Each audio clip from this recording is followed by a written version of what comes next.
In my last video, I showed off a bunch of coins that are new to my collection. I purchased someone else's entire collection, off of eBay because it had some really nice coins in it that were new to my collection, and I showed the first half of them in the last video, and we're going to continue that with showing what we've got. We've got more coins coming up from the Americas and then coins from Europe.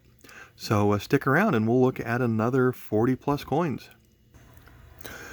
Today we're going to start with a coin from Venezuela. A lot of them look like this from this era, but it is a half bolivars. It's a 50 cent, that's 50 centimos from 1965. It's KM41. And a lot of their coins also feature Simon Bolivar on this side. Book value 10 cents. Here's a coin from Brazil featuring the name Getulio Vargas. This coin is from 1942. It's 20 centavos. And it's going to be KM 556, book value of 25 cents. And pretty good luster still on this one. Here is a one sucre from Ecuador from 1937. They made this coin for many years, although they made a lot of subtle changes to it. This one's going to be KM 78.1. Pretty good condition. 1937, and this one has a book value of 75 cents.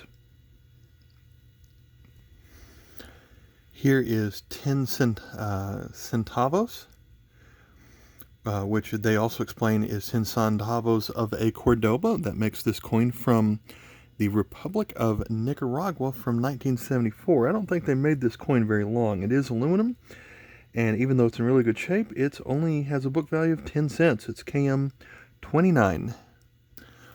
This coin is from the same year as the last one, but this one's in terrible shape. This one is 25 centavos of a Cordoba, KM 18.3. And I like the Nicaraguan coins that have this design on the back with the mountain peaks with the sun setting in the background and the sun rays going across the background. Book value of 10 cents. Here we have two centavos of a Lympira. The Lympira is from Honduras. So flip it over, and most Honduras coins have this design on the side. This is from 1949, KM 78, book value of 10 cents. And as I said in my other video, a lot of these coins only book for 10 cents. Why do I care? Well, I don't have it. It's new to my collection. Personally, I would probably have paid more than 10 cents to get a coin that's new to my collection, since that's becoming harder to do. So this collection purchase off eBay was a huge win for me, just because of what I was able to add to my personal collection. Here we have a coin from the Netherlands Antilles from 1983. We would know them as Curaçao. It is 1 cent. KM 8A, because this one is made out of aluminum. Book value 15 cents. Here's a modern coin from Peru. This is 2 Nuevo New Sols from 2011, a bimetallic coin. And here is the shield of Peru that we see on most Peruvian coins. 2011 KM 343, book value of 70 cents, even though it's in great condition. I can't believe that I did not have this Canadian nickel, this 5 cent coin. And I think what makes it different is do you see the P mint mark at the base of the portrait of the Queen? That's what makes it different. That means that it's plated. It's not minted in Philadelphia, but that means that it's using the new metal design. So this one is apparently a proof coin also. So from 2001, KM 182, book value of 30 cents. Here's a Canadian $1 coin from 1995, but it's not the standard loonie design. This is KM 258. And shows, I guess that is some soldiers on this side. So it's a commemorative coin that they only circulated for 1 year. and it has a book value of about $1.25. This dollar coin, I believe, is a lot more interesting. This dates from 2016. And let's flip it over and show you why. This has a lot of the standard design of the $1 Canadian coin shows just a loonie. It's a loon laying in a lake. This one is a loonie that is taking off. It's a specialty design because you'll see there is an Olympic logo right here, and then the Rio de Janeiro logo from the 2016 Summer Olympics. And so a brief history on this, it has the words Lucky Loonie right here. When you go back to the Salt Lake City Olympics, I believe that was 2002, the Winter Olympics, and the person responsible for putting together the ice of the hockey rink needed to put something at center ice so that the refs would know where to drop the puck, and they froze a loonie dollar coin from that year in the ice. And then it just so happened that both the men's and the women's team from Canada won the gold medal that year, and so they called it their Lucky Loonie. Wayne Gretzky eventually had the story go public, and ever since then, every time there's an Olympics, the Canadian government mints a Lucky Loonie coin. So this is the Lucky Loonie from 2016, and I just thought that was a cool story. That last one has a book value of $3. Let's move on to this one. Now we're in the $2 coins are typically called toonies just because it's kind of a play on loonie and the $2 coins, but they make, of course, plenty of commemorative coins as well. And in 2014, it was a remembrance of I believe it was the 75th anniversary of the end of World War II. I believe that's what this is. So this is, I believe this is called the Wait For Me Daddy, as it shows a line of soldier men who are marching off to war, and as they are running behind, a child runs up to his father to, I guess, to give him one last hug or something, and of course the mother's there on the left to kind of guide him along. But this features some new things that you see on the modern Canadian coins that you don't see on a lot of the older coins. So if you haven't seen a new $2 coin, you might not realize that they have these new stamps on them. There are two of them since it's $2. So it's got inside of a circle, it's got an etched maple leaf, and inside of that is a smaller smooth maple leaf. But even cooler, I think, is the design at the top. You hold it one way and you see the maple leaf on the right. You hold it another way, and there we go. There's the one on the left. So that's kind of an unusual feature that they've got going on here, that depending on how you hold it, there's the one on the left and the one on the right. So and that's kind of a neat feature. So this coin has a book value of $2. My mistake, $4. Let's move to Europe, and we have a coin from the island country of Malta from 2004. Flip it over. There were some coins in the other video that were modern coins that had ink stains all over them, so this is the third one like that. But this is a 2-cent coin from Malta from 2004, KM94, book value 50 cents. Here is the only silver coin, I believe, that I got from the entire purchase. I wasn't buying this for the precious metal content. I was buying it for the new coins I could add to my collection. I was going to say this is a 3 cruiser coin from 1938. You'll have to excuse me. I guess this coin got me all choked up. So we flip it over, and this is one of the many areas that eventually became part of the German Empire. So this is from Saxe, where we get the term Anglo-Saxons. Saxe Coburg Gotha. And that's my first coin from Saxe Coburg Gotha. This 3 cruiser coin from 1838 does have a small silver content to it, less than half.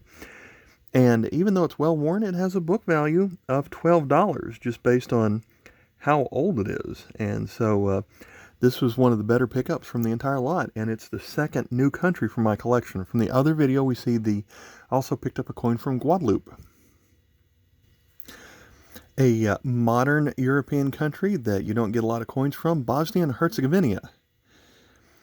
And I had to practice saying that. So this is a 20 Feninga coin from 2008. It's my second coin from this country. This is going to be KM 116. We flip it over, and my other coin also had a design similar to this one. And their currency is the 100 Faninga make up one convertible mark. This one has a book value of 50 cents. Here's another European country that marks the second coin added to my collection from this country. It's a 10 Denarii coin. You know where this coin is from. It's going to be Macedonia, which has recently been named to Northern Macedonia. And so we've got a peacock on this coin from 2008. This is KM31.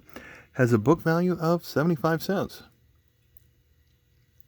So most of the Macedonian coins have this, the number in front of a sunrise making up the background. A British protectorate. This on the front, it just says Elizabeth II and the year of 1976. KM33 is going to be 1 penny from the Isle of Man. So I think it has the shape of the island with a mountain goat imposed over it. So it's the same size and of a British penny. That last one had a book value of 10 cents, but I would pay that all day long to get coins from Isle of Man. They're pretty rare. Here's another one, another Elizabeth II, 1978. This one's going to be 10 cents, the same size as a British 10-cent coin from back then. But this one has the, I believe that is a symbol that's iconic or very associated with Isle of Man. It's got the 3 legs there superimposed on top of the island. I was really happy to get this coin despite it having a book value of only 20 cents. I probably would have paid a couple of dollars just for this coin. So I'm happy to have it. Modern coin from the Republic of Latvia, dated 2007, KM12. And the value of this coin is 1 lats.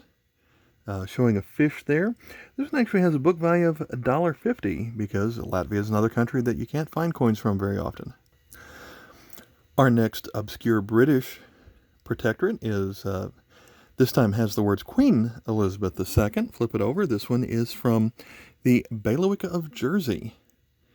And 5 new pence dated 1980. KM32 only has a book value of 15 cents. One more coin from the island of Jersey. This one is going to say 10 pence, and this one is neat because it features a local landmark. I don't know what it is, but some kind of rock, I believe, that was used as a military stronghold. So I can get that right up to the light. Again, this is really cool despite it only having a book value of 30 cents. I've never seen it until I got this lot. Most of the modern Czech Republic coins have a design similar to this one with the lion.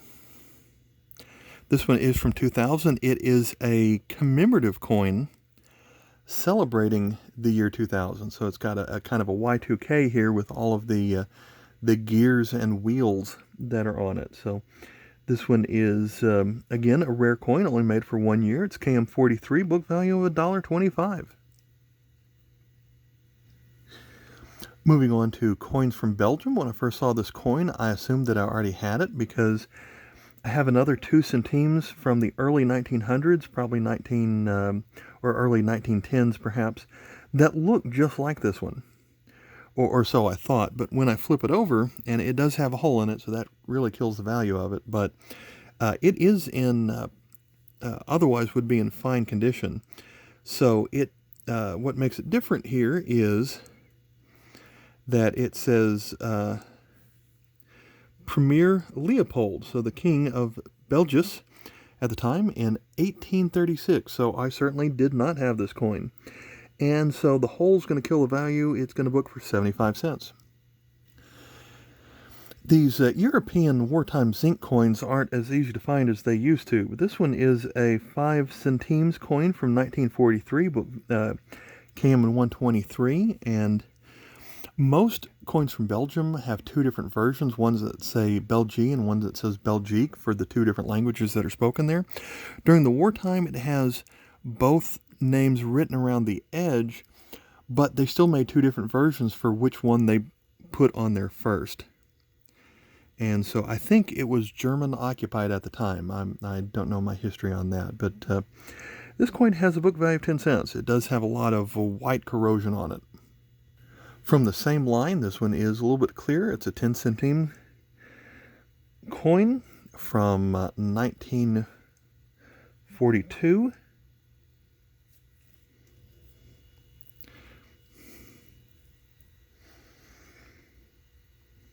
And I'm going to have to double check this one because I wrote down 25 centimes, but it is obviously has a 10 at the bottom. So that one might not be new to my collection after all. I originally thought I had this coin. This is a coin from Italy, back when they had the monarch printed on it. So it's Vittorio Emanuele III.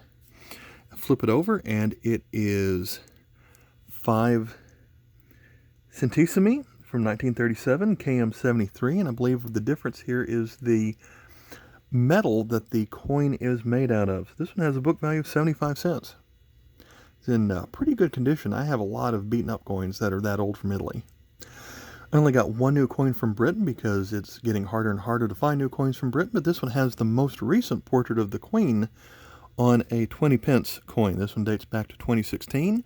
And if you haven't seen what how they have redesigned the modern British coin backs, if you put together the entire set of 20 pence, they form a shield of the country of Britain. So it's almost like a puzzle, and you've only got one piece here. And so you can see just a portion of the British logo on the back. So that's kind of a neat feature. And at some point, I need to put all of them together for its own video.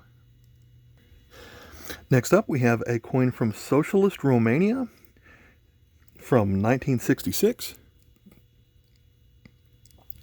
This one's going to be 25 bani, KM94, book value of 20 cents.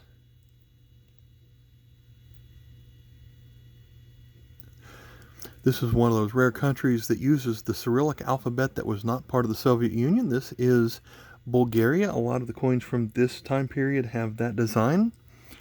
Flip it over, and 10, that's going to be pronounced Tatinki. From 1999, KM240, book value of 15 cents.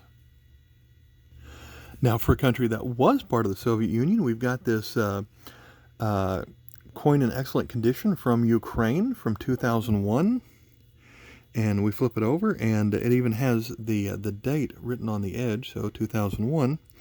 And instead of a dollar or the ruble, they have this. I believe that is pronounced the hryvnia. KM8B, books for $2.50.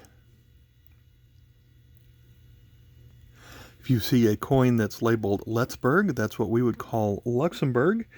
This is a 25 centimes coin from 1947. Kind of a plain design. I think I had this coin in aluminum or kind of a nickel version, but this one's made out of copper, with a book value of 10 cents. Here's what a newer coin from Luxembourg looks like. This one is a 1 franc coin from 1986, KM59. And it has the monarch, Jean Grand Duke of Luxembourg.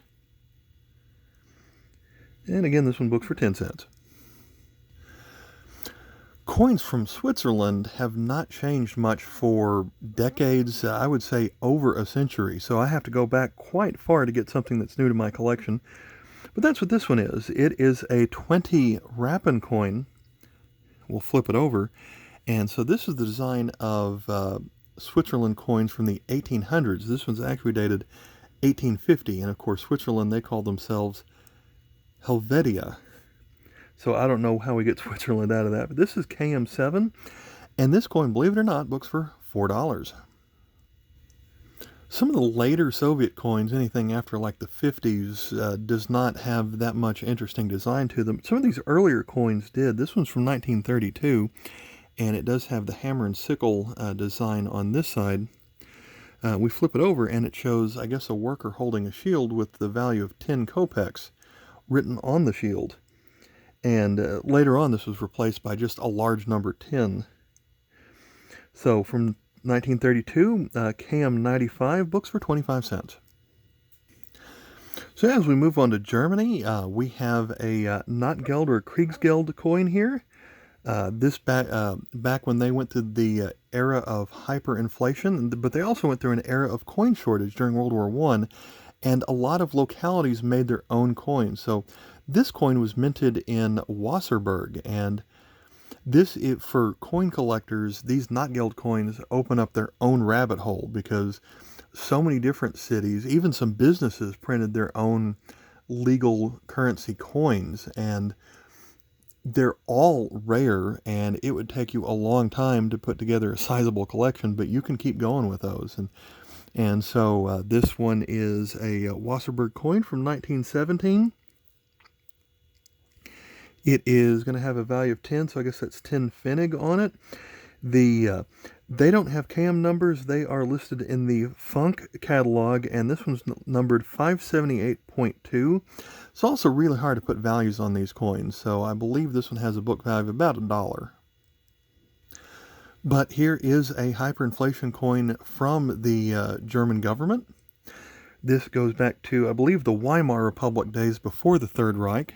Flip it over, and it's an aluminum coin for 500 mark. And I had a very similar 200 mark coin from 1923, but not the 500. And so this coin has a book value of $1.50. Almost every Third Reich German coin with a swastika on it I've seen is either made out of silver or made out of zinc. And of course the zinc coins have turned black, and they're not very pretty. So this is the first German coin that I've seen from the Third Reich days that is made out of another metal. This one, I guess it's made out of brass or tombac, something like that. So we've got a 5 Reichspfennig coin from 1939, B mint mark, KM91, books for $1. But I didn't have anything like this in my collection. Coins from France are very common, but there are a lot of subtle differences, especially when you go back to the World War era times. And even older than that, each mint mark gets its own catalog number, so there's a lot to look out for. But this one is a 5 centimes coin from 1917, has a KM number of 865, and this coin must be really rare, because even in this condition, has a book value of $3.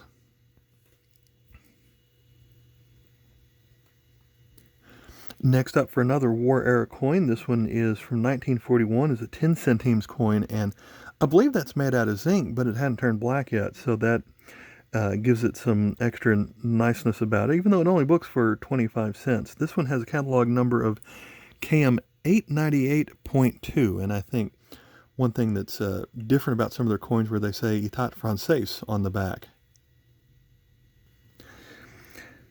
All right, this is a 10 francs coin from 1945. I thought I had this coin, but the version that they made in 1945 is called the long leaves version. I couldn't find a demonstration of what made that different, whether it's the leaves on the back or the leaves that go around the head on this side, but that makes this KM 908.1, so it does have that variance to it. Book value of 25 cents.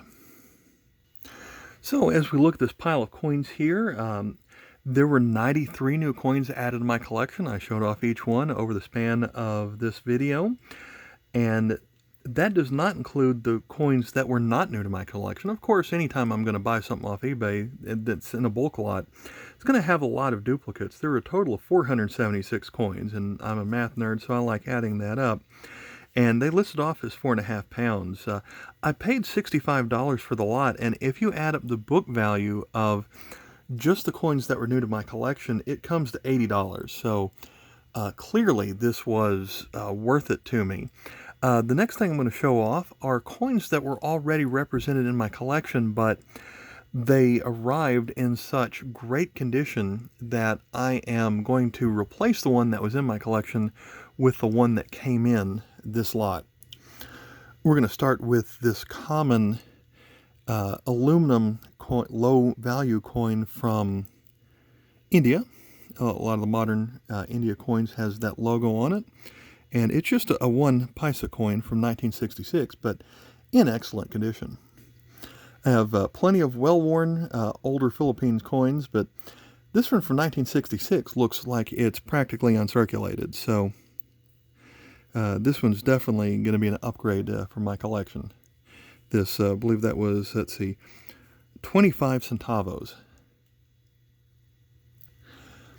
This coin from the Bahamas might even be a proof. It's dated 1979, and a lot of their proof coins were made by the Franklin Mint, and they're actually kind of easy to find, but you've got 25 cents with the sailboat right there.